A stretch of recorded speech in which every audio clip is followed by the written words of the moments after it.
President Trump is once again taking aim at the media, this time at CNN and the New York Times. So he's accusing them of spreading fake news after they reported that the recent U.S. strikes on Iran's nuclear facilities only set the program back by a few months. Not long after those stories came out, he blasted the coverage on social media, demanding that CNN fire the reporter Natasha Bertrand who wrote the piece. He wrote, she should be immediately reprimanded and then thrown out like a dog. There are so many aspects of what our brave men and women did that because of the hatred of this press corps are undermined because people are trying to leak and spin that it wasn't successful. It's irresponsible. On Thursday, the New York Times reported that Trump's lawyer, Alejandro Brito, had sent them a legal threat over their article. Brito claimed the piece hurt Trump's reputation and demanded that the Times retract it and issue an apology, calling the story, quote, false,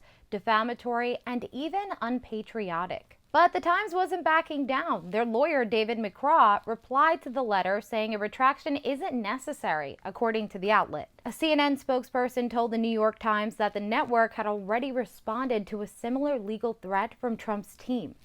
In a statement, CNN stood firm behind reporter Natasha Bertrand, saying, quote, we stand 100% behind Natasha Bertrand's journalism and specifically her and her colleagues' reporting of the early intelligence assessment of the U.S. attack on Iran's nuclear facilities. CNN also emphasized that their coverage made it clear the information was based on early findings and could evolve as more intelligence became available. White House Press Secretary Caroline Leavitt took jabs at Bertrand as well, but for old publishings, like publishing fake news stories in the past about Hunter Biden's laptop and COVID origins.